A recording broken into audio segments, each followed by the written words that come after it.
क्या तुम्हें भी कभी ऐसा लगता है कि तुम चल तो रहे हो लेकिन पहुंच कहीं नहीं रहे? दिन बदल जाते हैं, साल निकल जाते हैं, लेकिन जिंदगी वहीं की वहीं खड़ी रहती है। ना नौकरी से खुशी मिल रही है, ना पढ़ाई से, और ना ही ये समझ आ रहा है कि आखिर प्रॉब्लम है क्या। तुम आलसी नहीं हो और ना ही कमजोर, लेकिन फिर भी तुम अटके हुए हो। क्यों? क्योंकि ज्यादातर लोग जिंदगी में इसलिए नहीं फंसते कि वे कुछ कर नहीं सकते, बल्कि इसलिए फंसते हैं क्योंकि उन्हें ये नहीं पता कि उन्हें करना क्या है। और जब क्यों साफ नहीं होता तो हर रास्ता थका देने लगता है। एम्प्टीनेस वाला फेज हर कोई अपने लाइफ में एक ना एक बार जरूर फेस करता है। इस समय तुम दुनिया से अलग हो जाते हो और डीप मीनिंग क्वेश्चंस से दिमाग भर जाता है। शॉर्ट टर्म में ये चीज एक इंसान को अपने बारे में मीनिंगफुल इंसाइट्स देकर जा सकती है, लेकिन अगर ये 2-3 हफ्तों या महीनों से ज्यादा समय तक चलता है और इससे तुम कुछ सीखने के बजाय होपलेस और एंग्शियस होते जा रहे हो, तो कुछ जरूरी स्टेप्स लेकर बाहर निकलना होगा। आज के इस वीडियो में तुम जानोगे कि ऐसा क्यों है कि तुम लाइफ में कुछ करना तो चाहते हो, पर लेकिन कौन सी ऐसी चीजें हैं जब तुम्हें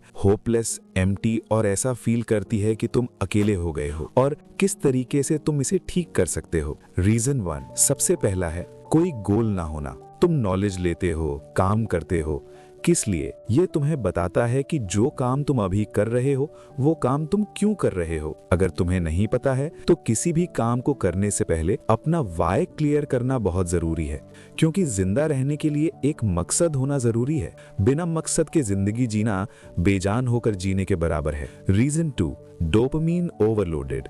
इस इंटरनेट के एरा में सब कोई अपना टाइम रील्स, शॉर्ट्स, नोटिफिकेशन और जंक फूड कंटेंट जैसे ब्रेन को इंस्टेंट प्लेजर मिलता है। नतीजा ये होता है कि जो चीजें पहले अच्छी लगती थीं, पढ़ना, काम करना, सीखना, बात करना, अब बोरिंग लगने लगती हैं, क्योंकि दिमाग कहता है इतनी मेहनत क्यों करूं जब बिना मेहनत मजा मिल रहा है। धीरे धीरे मोटिवेशन गिरता है और फोकस टूटता है। सब कुछ एम्प्टी और फ्लैट लगने लगता है। Reason 3 comparison sickness. जब तुम अपनी जिंदगी को दूसरों की हाईलाइट लाइफ से तौलने लगते हो, सोशल मीडिया पर लोग रिजल्ट दिखाते हैं, प्रोसेस नहीं, लेकिन दिमाग दोनों को बराबर मान लेता है। नतीजा खुद की प्रोग्रेस छोटी लगने लगती है, सेल्फ डाउट बढ़ता है और जो है उसकी कीमत गिर जाती है। तुलना इंसान को आगे नहीं बढ़ाती, उसे अंदर से खोखला करती है। और तुम्हें चीजों में फास्ट रिजल्ट चाहिए, और ये एक कारण और बनता है तुम्हें इम्पेशेंट बनाने का। तुम दूसरों की लाइफ देखते हो, उसे खुद से कंपेयर करते हो और फिर ओवर थिंकिंग करते हो। और ये देखना, ये ओवर थिंकिंग तुम्हें अंदर से खोखला कर देती है, लो कॉन्फिडेंस और सेल्फ डाउट क्रिएट करता है। तो अब इन सभी प्रॉब्लम्स का सलूशन क्या है? किस तरीके से उसे तुम कंट्रोल कर सकते हैं? सबसे पहले अपने लाइफ में अपना गोल डिसाइड करो। तुम्हें करना क्या है? बिना किसी लक्ष्य के जीवन जीने का कोई मतलब नहीं होता।